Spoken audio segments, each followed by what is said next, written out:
बोले बृहस्पति भगवान की जय। प्राचीन समय की बात है। एक बड़ा प्रतापी तथा दानी राजा था। प्रत्येक गुरुवार को व्रत रखता एवं पूजन करता था। उसकी रानी को अच्छा न लगता, ना व्रत करती और ना किसी को एक पैसा दान देती। राजा को भी ऐसा करने से मना किया करती। एक समय की बात है, राजा शिकार करने वन को चले गए। घर में रानी उदासी थी। उसमें गुरु बृहस्पति भगवान साधु का रूप धारण कर राजा के दरवाजे पर भिक्षा मांगने आए। साधु ने रानी से भिक्षा मांगी तो वह कहने लगी, हे साधु महाराज, मैं इस दान और पुण्य से चंगाई हूँ। कोई ऐसा उपाय बताएं जिससे सारा धन नष्ट हो जाए और मैं आराम से रह सकूं। साधु रूपी बृहस्पति देव ने कहा, हे देवी, तुम बड़ी विचित्र हो। संतान और धन से भी कोई दुखी होता है। अगर तुम्हारे पास धन अधिक है तो इसे शुभ कार्यों में लगाओ, जिससे तुम्हारे दोनों लोग सुधरें। परंतु साधु की बातों से रानी खुश नहीं हुई। उसने कहा, मुझे ऐसे धन की आवश्यकता नहीं जिसे मैं अन्य लोगों को दान दूं तथा जिसको संभालने में ही मेरा सारा समय नष्ट हो जाए। साधु ने कहा, यदि तुम्हारी ऐसी इच्छा है तो मैं जैसा बताऊं वैसा ही करना। बृहस्पतिवार के दिन घर को गोबर से लिपना, अपने केसों को पीली मिट्टी से धोना, केसों को धोते समय स्नान करना, राजा से हजामत बनाने को कहना, भोजन में मांस मदिरा खाना, कपड़ा धोबी के यहाँ धुलने डालना। इस प्रकार साधु बृहस्पतिवार करने से तुम्हारा सारा धन नष्ट हो जाएगा। इतना कहकर साधु बने बृहस्पति भगवान अंतर्ध्यान हो गए। साधु के कहे अनुसार करते हुए रानी को केवल 3 बृहस्पतिवार ही बीते थे कि उसकी समस्त धन संपदा नष्ट हो गई। भोजन के लिए परिवार तरसने लगा। एक दिन राजा रानी से बोला, हे रानी, तुम यहीं रहो, मैं दूसरे देश को जाता हूँ, क्योंकि यहाँ पर मुझे सभी जानते हैं, इसलिए मैं कोई छोटा कार्य नहीं कर सकता। ऐसा कहकर राजा प्रदेश चला गया। वहाँ जंगल से लकड़ी काट कर लाता, शहर में बेचता, इस तरह अपना जीवन व्यतीत करने लगा। इधर राजा के बिना रानी और दासी दुखी रहने लगी। एक समय जब रानी और दासियों को 7 दिन बिना भोजन के रहना पड़ा तो रानी ने अपनी दासी से कहा, दासी, पास के नगर में मेरी बहन रहती है, वह बहुत धनवान है, तो उसके पास जा और कुछ लेकर आ ताकि थोड़ा बहुत गुजर बसर हो जाए। दासी रानी की बहन के पास गई। उस दिन बृहस्पतिवार था। रानी की बहन उस समय बृहस्पतिवार की कथा सुन रही थी। दासी ने रानी की बहन को अपनी रानी का संदेश दिया, लेकिन रानी की बहन ने कोई उत्तर नहीं दिया। जब दासी को रानी की बहन से कोई उत्तर नहीं मिला तो वह दुखी हुई, क्रोध भी आया। दासी ने वापस आकर रानी को सारी बात बता दी। सुनकर रानी ने अपने भाग्य को कोसा। उधर रानी की बहन ने सोचा कि मेरी बहन की राशि आई थी, परंतु मैं उससे नहीं बोली, इससे वह बहुत दुखी हुई होगी। कथा सुनकर पूजन समाप्त कर अपनी बहन के घर गई और कहने लगी, हे बहन, मैं बृहस्पतिवार का व्रत कर रही थी, तुम्हारी दासी गई, परंतु जब तक कथा होती है तब तक ना उठते हैं और ना बोलते हैं, इसलिए मैं नहीं बोली। कहो दासी क्यों गई थी? रानी बोली, बहन, हमारे घर अनाज नहीं था। ऐसा कहते कहते रानी की आंखें भर आईं। उसने दासियों समेत भूखा रहने की बात भी अपनी बहन को बता दी। रानी की बहन बोली, बहन देखो, बृहस्पति भगवान सबकी मनोकामना पूर्ण करते हैं, देखो शायद तुम्हारे घर में अनाज रखा हो। यह सुनकर दासी घर के अंदर गई तो एक घड़ा अनाज का भरा मिला। उसे बड़ी हैरानी हुई, क्योंकि उसने एक एक बर्तन देख लिया था। उसने बाहर आकर रानी को बतलाया। दासी रानी से कहने लगी, हे रानी, जब हमको अन्न नहीं मिलता तो हम व्रत ही तो करते थे, क्यों ना इनसे व्रत की कथा की पूछ ली जाए, हम भी इस व्रत को किया करें। दासी के कहने पर रानी ने अपनी बहन से बृहस्पतिवार के बारे में पूछा। उसकी बहन ने बतलाया, बृहस्पतिवार के व्रत में चने की दाल और मुनक्का से विष्णु भगवान का केले की जड़ में पूजन करें, दीपक जलावें, पीला भोजन करें, कथा सुने, इससे गुरु भगवान बृहस्पति प्रसन्न होते हैं, मनोकामना पूर्ण करते हैं। व्रत और पूजन की विधि बतलाकर रानी की बहन अपने घर को लौट गई। रानी और दासी दोनों ने निश्चय किया कि बृहस्पति भगवान का पूजन जरूर करेंगे। 7 रोज बाद जब बृहस्पतिवार आया तो उन्होंने व्रत रखा। गुरुसार में जाकर चना और गुड़बिन लाई, उसकी दाल से केले के जल में विष्णु भगवान का पूजन किया। अब पीला भोजन कहाँ से आए? दोनों बड़ी दुखी ही, परंतु उन्हें व्रत किया था इसलिए भगवान बेहद प्रसन्न थे। अतः साधारण व्यक्ति के रूप में 2 थालों में पीला भोजन लेकर आए और दासी को देकर बोले, हे दासी, यह भोजन तुम्हारी रानी के लिए है, तुम दोनों इसी को ग्रहण करना। दासी भोजन पाकर बहुत प्रसन्न हुई। उसने रानी से को सारी बात बतलाई। इसके बाद वे प्रत्येक बृहस्पतिवार को गुरु भगवान का व्रत और पूजन करने लगी। बृहस्पति भगवान की कृपा से उनके पास धन हो गया, परंतु रानी पहले की तरह आलस्य करने लगी। तब दासी बोली, देखो रानी, तुम पहले भी आलस्य करती थी, तुम्हें धन के रखने में कष्ट होता था, इस कारण सभी धन नष्ट हो गया। अब गुरु भगवान की कृपा से धन मिला है तो फिर तुम्हें आलस्य होता है। बड़ी मुसीबत को बाद हमने धन पाया है, इसलिए हमें दान पुण्य करना चाहिए। भूखे मनुष्यों को भोजन कराओ, प्याऊ लगवाओ, ब्राह्मण को दान दो, कुआं तालाब बावड़ी आदि का निर्माण करवाओ, मंदिर पाठशाला बनाकर ज्ञान दो, कुमारी कन्याओं का विवाह करवाओ, अर्थात धन को शुभ कार्यों में खर्च करो, जिससे तुम्हारे कुल का यश बढ़े तथा स्वर्ग प्राप्त हो और पितर प्रसन्न हो। दासी की बात मानकर रानी शुभ कार्य करने लगी, उसका यश फैलने लगा। एक दिन रानी और दासी आपस में विचार करने लगी कि न जाने राजा किस दशा में होंगे, उनकी कोई खोज खबर भी नहीं है। उन्होंने श्रद्धा पूर्वक गुरु बृहस्पति भगवान से प्रार्थना की, राजा जहाँ कहीं भी हो शीघ्र वापस आ जाएं। इधर राजा प्रदेश में बहुत दुखी रहने लगा। प्रतिदिन जंगल से लकड़ी काट कर बिन कर ले आता, उसे बेचकर अपने दुखी जीवन को बड़ी कठिनाई से व्यतीत करता था। एक दिन दुखी हो अपनी पुरानी बातों को याद करके वह रोने लगा और उदास हो गया। उसी समय राजा के पास बृहस्पति भगवान साधु के वेश में आकर बोले, हे लकड़हारे, तुम सुनसान जंगल में किस चिंता में खोए हुए बैठे हो, मुझे बताओ। सुनकर राजा के नेत्रों में जल भर आया। साधु की वंदना कर राजा ने अपनी संपूर्ण कहानी सुना दी। महात्मा होते हैं। राजा से बोले, हे राजा, तुम्हारी पत्नी ने बृहस्पति देव के प्रति अपराध किया, जिसके कारण तुम्हारी यह दशा हुई है। अब तुम किसी प्रकार की चिंता मत करो, भगवान तुम्हें पहले से अधिक धन देंगे। देखो, तुम्हारी पत्नी ने बृहस्पतिवार का व्रत आरम्भ कर दिया। अब तुम भी बृहस्पतिवार का व्रत करके चने की दाल गुड़ जल के लोटे में डालकर केले का पूजन करो, फिर कथा कहो। सुनो, भगवान तुम्हारी सब मनोकामना पूर्ण करेंगे। हार की बात सुनकर राजा बोला, हे प्रभु, लकड़ी बेचकर इतना पैसा नहीं मिलता जिससे मैं भोजन करने के उपरांत कुछ बचा सकूं। मैंने रात्र में अपनी रानी को व्याकुल देखा है। मेरे पास कोई साधन नहीं है जिससे मैं उसका समाचार जान सकूं। फिर मैं बृहस्पति भगवान की कहानी क्या कहूं, यह भी मुझे मालूम नहीं है। साधु ने कहा, हे राजा, मन में बृहस्पति भगवान के भोजन व्रत का निश्चय कर लो, वे स्वयं तुम्हारे लिए कोई राह बना देंगे। बृहस्पतिवार के दिन तुम रोजाना की तरह लकड़ियां लेकर शहर में जाना। तुम्हें रोज से दुगना धन प्राप्त होगा, जिसे तुम भरभात भोजन कर लोगे तथा बृहस्पति भगवान की पूजा का सामान भी आ जाएगा। जो तुमने बृहस्पतिवार की कहानी के बारे में पूछा वह इस प्रकार है। प्राचीन काल में एक बहुत ही निर्धन ब्राह्मण था। उसके कोई संतान नहीं थी। वह नित्य पूजा पाठ करता। उसकी स्त्री स्नान नहीं करती, न किसी देवी देवता का पूजन करती। इस प्रकार ब्राह्मण देवता बहुत दुखी रहते थे। भगवान की कृपा से ब्राह्मण की यहाँ कन्या उत्पन्न हुई। कन्या बड़ी होने लगी। प्रातः स्नान करके वह भगवान विष्णु का जप करती, बृहस्पतिवार का व्रत भी करने लगी। पूजा पाठ समाप्त कर पाठशाला जाती तो अपनी मुट्ठी में जौ भर कर ले जाती और पाठशाला जाने के मार्ग में डालती जाती। लौटते समय वही जौ शरण के हो जाते तो उनको बीन कर घर ले आती। एक दिन वह बालिका सूप में सोने के जौ को फटक कर साफ करी थी। तभी उसकी माँ ने देख लिया और कहा, बेटी, सोने के जौ को फटकने के लिए सूप भी सोने का होना चाहिए। दूसरे दिन गुरुवार था। कन्या ने व्रत रखा और बृहस्पति भगवान से सोने का सूप देने की प्रार्थना की। बृहस्पति देव ने उसकी प्रार्थना को स्वीकार कर ली। रोजाना की तरह वह कन्या जौ फैलाती पाठशाला चली गई। पाठशाला से लौटकर जब वह जौ बिन रही थी तो बृहस्पति देव की कृपा से उसे सोने का सूप मिला।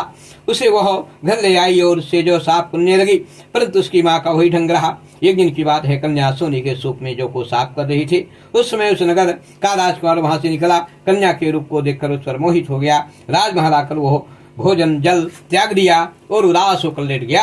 राजा को जब राजकुमार द्वारा अन्न जल त्यागने का समाचार ज्ञात हुआ तो अपने मंत्रियों के साथ वह अपने पुत्र के पास गया और कारण पूछा। राजकुमार ने राजा को उस लड़की के घर का पता भी बता दिया। मंत्री उस लड़की के घर गया। मंत्री ने ब्राह्मण के समक्ष राजा की ओर से निवेदन किया। कुछ दिन बाद ब्राह्मण की कन्या का विवाह राजकुमार के साथ संपन्न हो गया। कन्या के घर से जाते ही ब्राह्मण के घर में पहले की भांति गरीबी का निवास हो गया। एक दिन दुखी हो ब्राह्मण अपनी पुत्री से मिलने गए। बेटी ने पिता की अवस्था को देखा और अपनी माँ का समाचार पूछा। ब्राह्मण ने सभी हाल कह सुनाया। कन्या ने बहुत सा धन देकर अपने पिता को विदा कर दिया, लेकिन कुछ दिन बाद फिर वही हाल हो गया। ब्राह्मण फिर अपनी कन्या के यहाँ गया और सभी हाल कहा तो पुत्री बोली, हे पिताजी, आप माता जी को यहाँ लिवा लाओ, मैं उन्हें वह विधि बता दूंगी जिससे आपकी गरीबी हमेशा के लिए दूर हो जाए। ब्राह्मण देवता अपनी स्त्री को साथ लेकर अपनी पुत्री के पास राजमहल पहुंचे। पुत्री अपनी माँ को समझाने लगी कि हे माँ, तुम प्रातः काल स्नान आदि करके विष्णु भगवान का पूजन करो तो सब दरिद्रता दूर हो जाएगी। परंतु उसकी माँ का वही ढंग रहा। उसकी एक भी बात नहीं मानी। प्रातः काल उठकर अपनी पुत्री का बचा झूठन खा लेती थी। एक दिन उसकी पुत्री को बड़ा गुस्सा आया। उसने अपनी माँ को एक कोठरी में बंद कर दिया। प्रातः उसने स्नान आदि करा के पूजा पाठ करवाया तो उसकी माँ की बुद्धि ठीक हो गई। इसके बाद वह नियम से पूजा पाठ करने लगी। प्रत्येक बृहस्पतिवार को व्रत रखने लगी। व्रत के प्रभाव से मृत्यु के बाद स्वर्ग को प्राप्त हो गई। वह ब्राह्मण भी सुखपूर्वक इस लोक का सुख भोग कर स्वर्ग को प्राप्त हुआ। इस तरह कहानी कहकर साधु देवता वहां से लोप हो गए। धीरे धीरे समय व्यतीत होने पर फिर बृहस्पतिवार का दिन आया। राजा जंगल से लकड़ी काटकर शहर में बेचने गया। उसे उस दिन और दिनों से रिग्धन मिला। राजा ने चना गुड़ आदि लाकर बृहस्पतिवार का व्रत किया। उस दिन उसके सभी क्लेश दूर हुए। परंतु जब अगले गुरुवार का दिन आया तो वह बृहस्पतिवार का व्रत करना भूल गया। इस कारण बृहस्पति भगवान नाराज हो गए। उस दिन उस नगर के राजा ने विशाल यज्ञ का आयोजन किया तथा अपने समस्त राज्य में घोषणा करवा दी कि सभी मेरे यहाँ आकर भोजन करें। तो किसी के यहाँ चूल्हा न जले। जो इस आज्ञा को नहीं मानेगा उसे अपराधी मानकर फांसी की सजा दी जाएगी। राजा की आज्ञा अनुसार आज के वासी राजा के भोज में सम्मिलित हुए। लेकिन लकड़हारा कुछ देर से पहुंचा, इसलिए राजा उसको अपने साल महल में ले गए। जब राजा लकड़हारे को भोजन करा रहे थे तो रानी की दृष्टि उस खूंटी पर पड़ी जिस पर उसका हाल लटका हुआ था। उसे हाल खूंटी पर लटका हुआ दिखाई नहीं दिया। रानी को निश्चय हो गया कि मेरा हाल इस लकड़हारे ने चुरा लिया है। उसी समय सैनिक बुलवाकर उसको जेल में डलवा दिया। लकड़हारा जेल में विचार करने लगा कि न जाने पूर्व कौन से पूर्व जन्म के कर्म से मुझे यह दुख प्राप्त हुआ है, और जंगल में साधु को याद करने लगा। तत्काल भगवान बृहस्पति साधु के बीच में प्रकट हो गए और कहने लगे, अरे मूर्ख, तूने बृहस्पति देवता की कथा नहीं की, इसी कारण तुझे यह दुख प्राप्त हुआ है। अब चिंता मत कर। बृहस्पतिवार के दिन जेल खाने के दरवाजे पर तुझे 4 पैसे पड़े मिलेंगे। उनसे तू बृहस्पति देव की पूजा करना, तेरे सभी कष्ट दूर हो जाएंगे। अगले बृहस्पतिवार उसे जेल के द्वार पर 4 पैसे पड़े मिले। राजा ने पूजा का सामान मंगाकर कथा कही, प्रसाद बांटा। उसी रात बृहस्पति ने उस नगर के राजा को स्वप्न में कहा, हे राजा, तूने जिसे जेल में बंद कर दिया है उसे कल छोड़ देना, वह निर्दोष है। राजा प्रातः काल उठा और खूंटी पर हार को टगा देकर लकड़हारी को बुलाकर क्षमा मांगी। राजा के योग्य सुंदर वस्त्र आभूषण भेंट कर उसे विदा कर दिया। गुरुदेव की आज्ञा अनुसार राजा अपने नगर को चल दिया। राजा जब नगर के निकल पहुंचा तो बड़ा आश्चर्य हुआ। नगर में पहले से अधिक बाग, तालाब, कुएं, बहुत सी धर्मशालाएं, मंदिर आदि बने हुए थे। राजा ने पूछा कि यह किसका बाग और धर्मशाला है। तब नगर के सब लोग कहने लगे, ये सब रानी और दासी ने बनवाए हैं।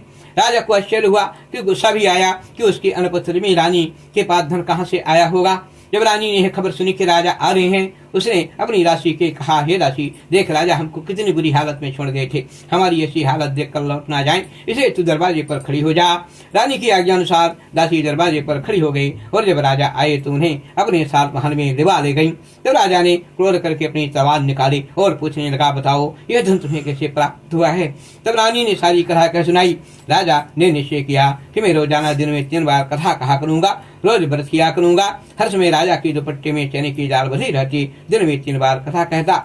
एक रोज राजा विचार किया, चलो अपनी बहन के यहाँ हो आऊं। तरह निश्चय कर राजा घोड़ी पर सवार हो अपनी बहन के यहाँ चल दिया। मार्ग में उसने देखा कि कुछ आदमी एक मुर्दे को ले जा रहे थे। ने रोककर राजा कहने लगा, अरे भाइयों, मेरी बृहस्पति भगवान की कथा सुन लो। वे बोले, लो हमारा तो आदमी मर गया, इसे अपनी कथा की पड़ी है।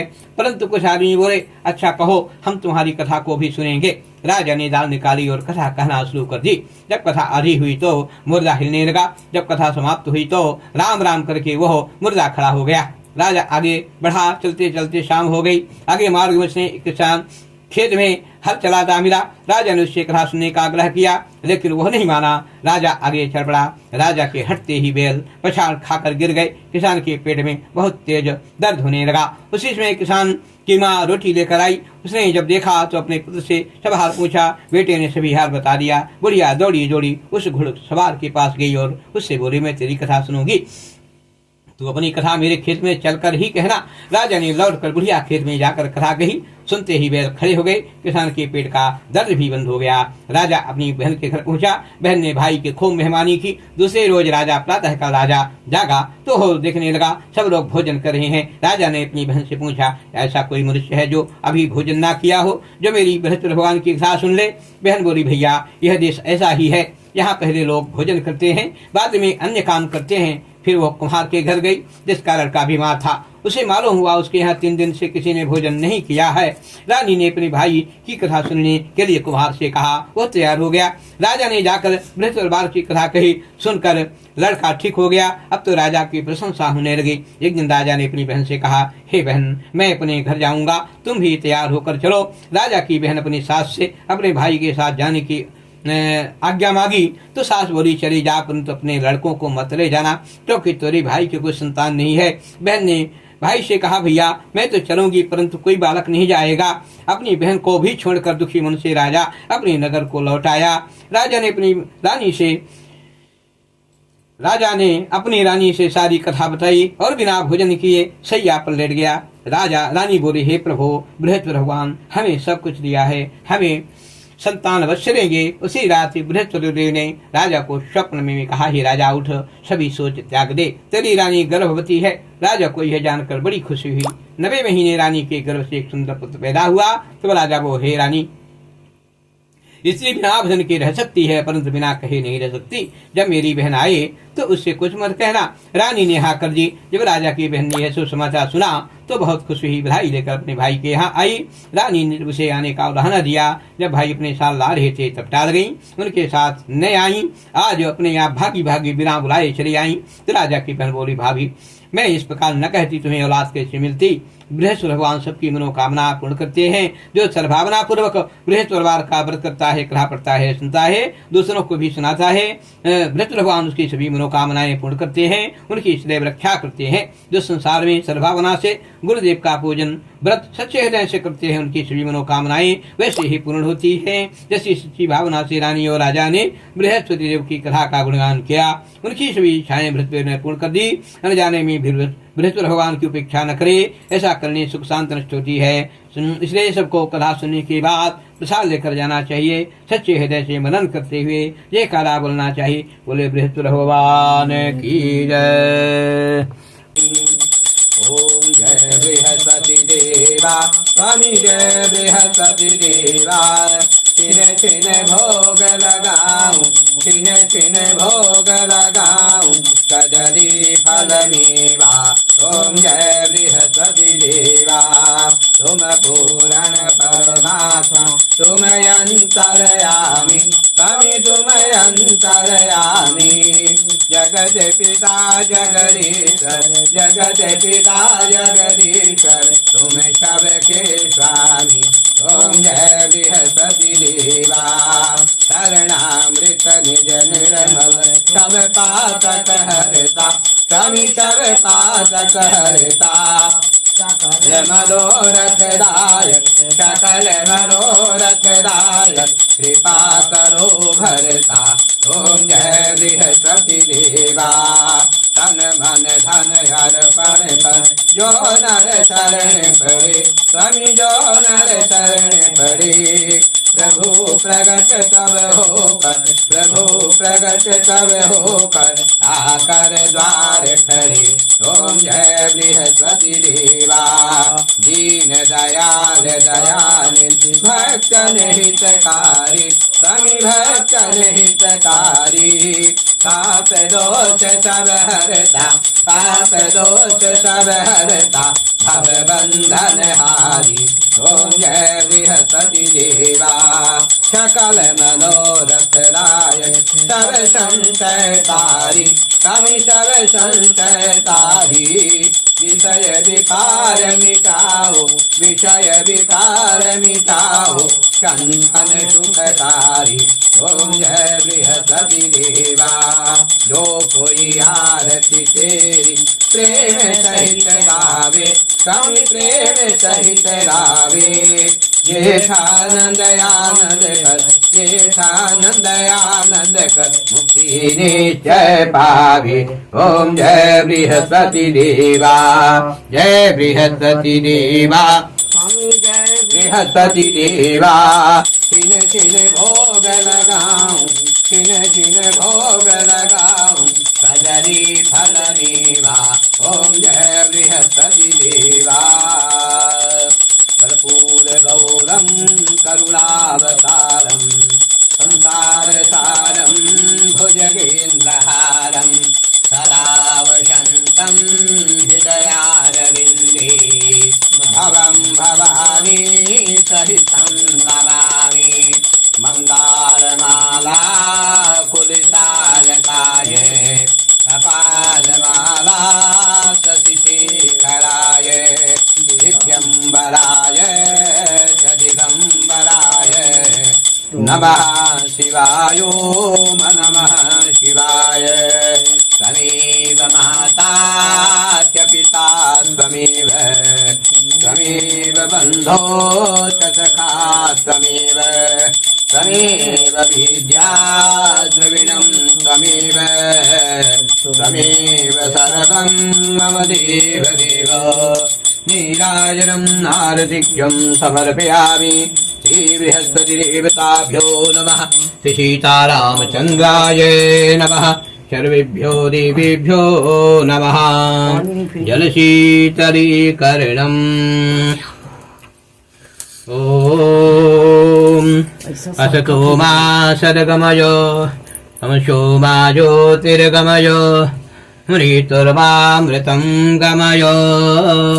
ॐ यज्ञेन यज्ञमय जन्तुरीवा स्थानि धर्माणि प्रथमन्यासन्न तेहनाकं महिमानः सचन्त्र यत्र पुरवी साध्याः सन्तु देवाः।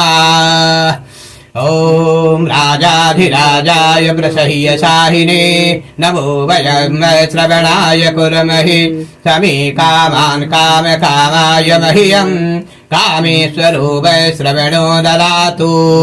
कुबेराय वै श्रवणाय महाराजाय नमः। ॐ स्वस्ति साम्राज्यं भोज्यं स्वराज्य वैराज्यं पारमेष्ठं राज्यं महाराज्यमाधिपत्यमयं शमन्तपर्यायी स्यात् सार्वभौमः शर्वायुषयान्तादापरार्धात्। पृथिव्यै समुद्रपर्यन्ताया एकरादिति तदप्येष श्लोकोऽभिगतो परिविष्टारो मरुतस्यावसनिगृहे आवीक्ष्य कामप्रेरो विश्वे देवाः सदासदो।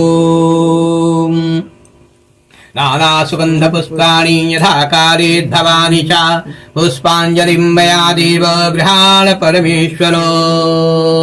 गोविन्दाय नारायणाय नमः। श्रीबृहस्पतिदेवताभ्यो नमः। प्रार्थयामि। मन्त्रहीनं क्रियाहीनं भक्तिहीनं जनार्दन यत्पूजितं मया देव परिपूर्णं तदस्तु मे। यदत्तं भक्तिमात्रेण पत्रं पुष्पं फलं जलम् आवेदितं निवेदान्तं तद्गृह्णानुकम्पया। त्राहि मां पापिनं घोरं धर्माचारे विवर्जितं नमस्कारेण देवी सरुत्तरार्भवसागरात्। दैन्यारणवीनमग्नोऽस्मि मन्तोग्रावे भराजितः दुष्टे कारुणपारिणे मे कृष्ण कृपं कुरु। अज्ञानादाथवाज्ञानात् शुभं मनमया कृतं तत्सर्वं क्षम्यतां देव प्रसीद परमेश्वरो। गुह्यात् गुह्यगोप्ति तं गृहाणात्मनकृतं जपं सिद्धिर्भवतु मे देव तत्प्रसादात् महेश्वरो। श्रीराधा माधव युगल महाभावरसराज करुणा करियो दीन पे रहियो हृदय विराज। दीजो निज पद कमल की प्रीति पवित्र अनन्य प्रभु सुख हित सेवा करूं सुचि जीवन हो धन्य। अनुज जानकी सहित प्रभु चापवान धर राम मम हिय गगने इंदुइव बसहु सदा निहिकाम। अविरल भगति विशुद्ध तव श्रुति पुराण जो गाव जिहि खोजत जोगीश मुनि प्रभु प्रसाद को पाव। नाथ एक बर मागहु राम कृपा कर देहु जन्म जन्म प्रभु पद कमल कबहु घटे जननेहु। सर्वे भवन्तु सुखिनः सर्वे सन्तु निरामयाः सर्वे भद्राणि पश्यन्तु मा कश्चित् दुःखभाग् भवेत्। श्री सीतारामचन्द्राय नमः। श्री राधे कृष्णाय नमः। श्री युगलपते नमः। हर हर हर महादेव।